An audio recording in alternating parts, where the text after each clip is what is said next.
Tervist! Ma alustasin oma YouTube'i kanaliga umbes 10 kuu eest ja kui ma nüüd mõtlen, mis on teema, millega ma seoses olen oma veendumusi ja lähenemist selle aja jooksul kõige enam muutnud, siis on selleks teemaks tõenäoliselt süsivesikute vaene toitumine ja täpsemalt öeldes ketogeenne dieet ehk keto.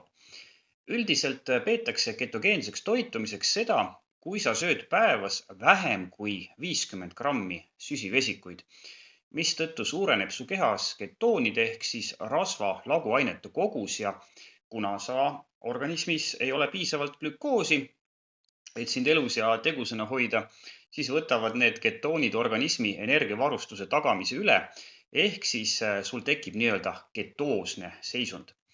On päris hulk inimesi, kes lähenevad oma ketotoitumisele, no ütleme, religioosse pühendumisega ja on veendunud, et nad viibivad ketoosses seisundis 24/7.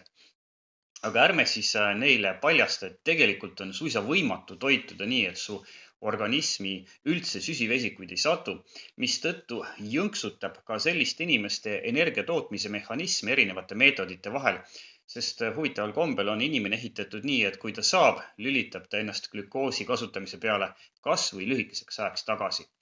Lisaks on inimese organism glükoneogeneesi ehk siis erinevate kehas leiduvate molekulide glükoosiks muundamise osas äärmiselt efektiivne. No, see tähendab muuhulgas seda, et kui valgud ja rasvad on inimese jaoks asendamatud makrotoitained, siis süsivesikud tegelikult ei ole seda absoluutselt. Teisisõnu, õigus on neil, kes väidavad, et inimese aju vajab glükoosi, aga see ei tähenda, et sa pead seda glükoosi kindlasti hädavajalikus koguses toiduga saama, sest su keha oskab seda ilma igasuguste probleemideta ise toota.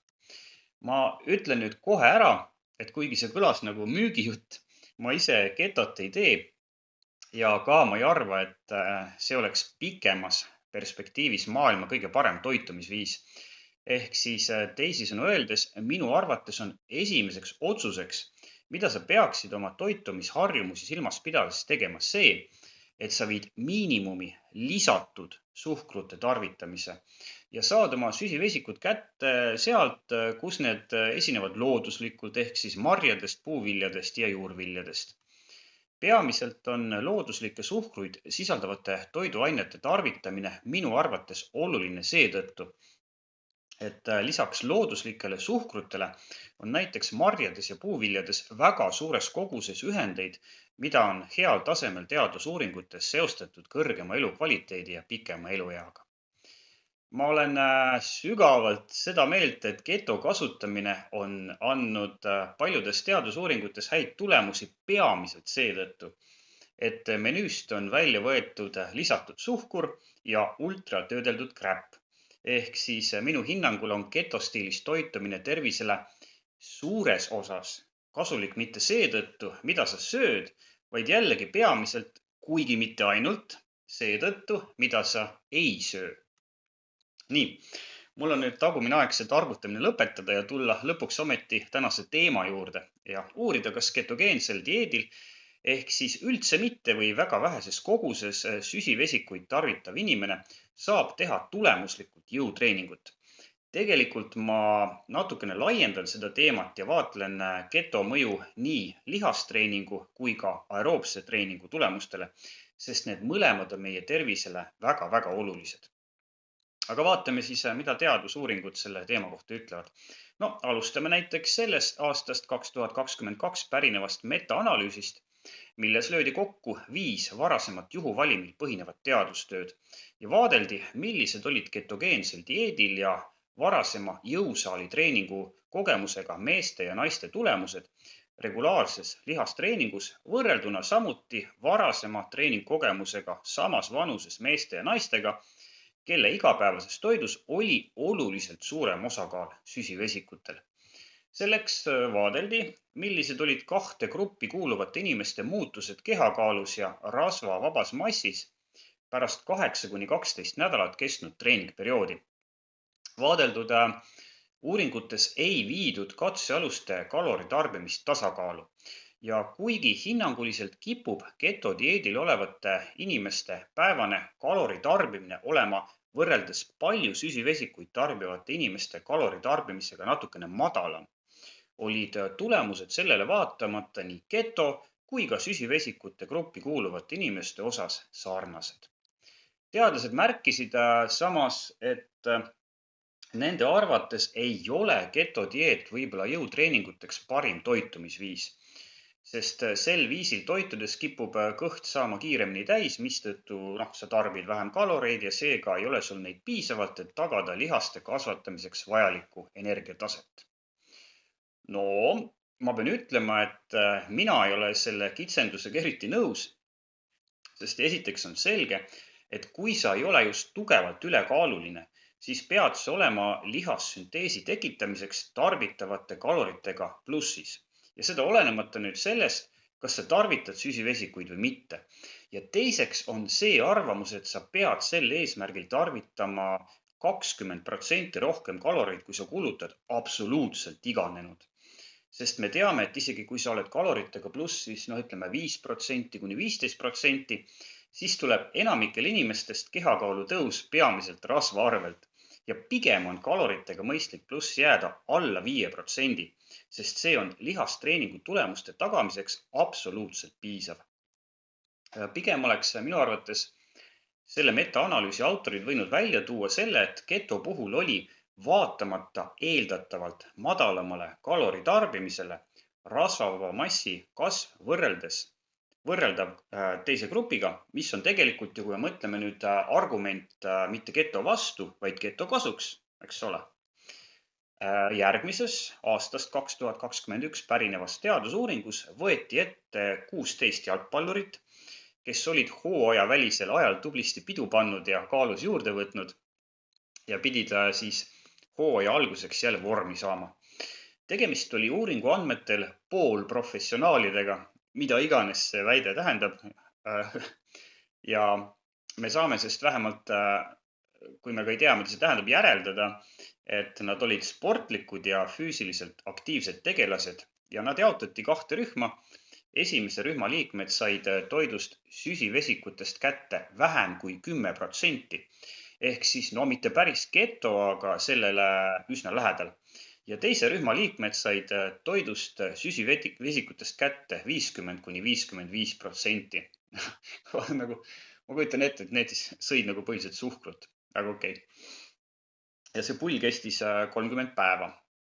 Uuringu käigus mõõdeti kõiksugu erinevaid parameetreid, ent meie tänase teema jaoks on oluline, et rasvamass kahanes ketogrupil oluliselt rohkem, samas kui rasvavaba massi ehk siis lihaste osas erinevused puudusid. Mingisuguseid olulisi muutuseid ei registreeritud ka aeroobse võimekusega seotud näitajates. Aga läheme järgmise teadustöö juurde, milles analüüsiti 8 varasemat juhuvalimil põhinevat uuringut ja vaadeldi süsivesiku vaese toitumise ning süsivesiku rikka toitumise mõju aeroobse treeningu ja lihastreeningu tulemustele. Jällegi tuleb tõdeda, et süsivesikute vaest toitu tarbinud inimesed päris keto tasemeni ei küündinud, sest teadlased seadsid lati piirini vähem kui 50 grammi süsivesikuid päevas. Samas kui kontrollgrupi liikmed tarvitasid päevas 180 kuni 550 grammi süsivesikuid. Ja tulemuste analüüs näitas vähe üllatuslikult, et võrdse päevase kalori tarbimise korral olid näitajad rasvavaba massi kasvu, maksimaalse hapniku tarbimise kasvu ja erinevate aeroobse võimekuse testide tulemuste osas samad. Ehk siis suurem süsivesikute tarbimine ei andnud treeningtulemuste ja kehakompositsiooni muutuste osas mitte mingisugust eelist. Vaata, ma võiksin neid uuringuid nüüd siia ritta laduda veel vähemalt 10, aga ma usun, et pilt on sulle üldiselt juba selge ja me oleme jõudnud tõdemuseni, et kui su igapäevane toit sisaldab vähe süsivesikuid või üritad sa nende koguse viia päris nullini, ei tähenda see, et langeks su sportlik võimekus nii jõusaalis kui ka jooksurajal ja samamoodi ei anna aeroobne ja jõutreening sulle kehvemaid tulemusi. Ma tahaksin siia muide juurde panna nüüd ühe põneva teadustöö, milles uuriti, kuidas mõjutab keto võrrelduna tavalise süsivesiku rikka toitumisega meie keha mitokondreid ja mitokondriaalset tervist. et oleks selgem lühike selgitus ka või meeldetuletus mõne jaoks, et mitokondrid on raku energiat tootvad organellid ja meie organismi peamised jõujaamad. Ja nende tervis ja hea konditsioon on meie elu ja elukvaliteedi jaoks määrava tähtsusega. Ja nende kehva tervise ja kuhjuvate, vigastustega on seotud sisuliselt kõik kroonilised ja väga paljud muud tüüpi tervisehädad.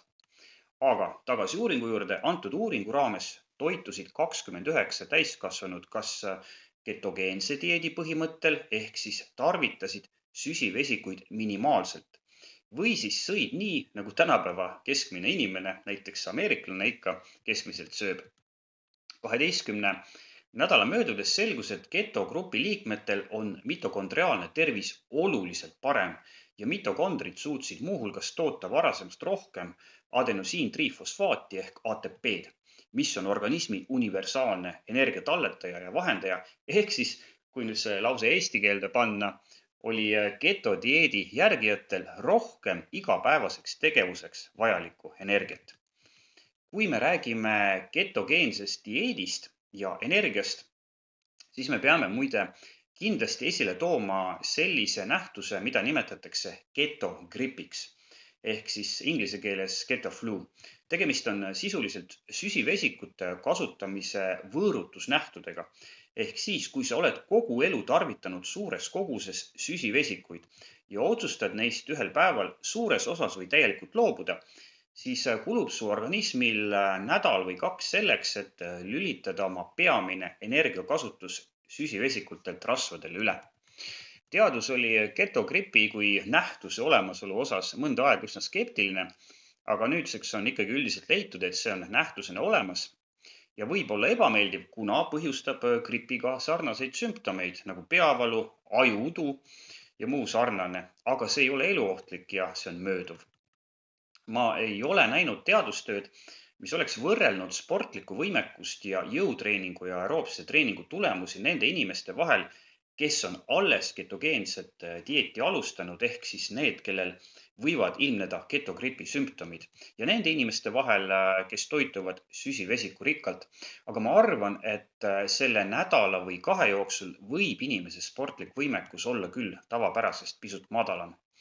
Ma olen ka rääkinud inimestega, kes on oma toitumist muutes selle süsivesikutest võõrutamise perioodi läbi teinud. Kui nad on lülitunud ümber näiteks ketogeensele või mõnel juhul ka karnivoordieedile. Ja see, kui rängalt keegi seda ketogrippi läbi elab, on tegelikult väga erinev. On inimesi, kes ei suuda seetõttu mitu nädalat jõusaali minna ja on inimesi, kes ei tunne sisuliselt mitte mingisuguseid muudatusi.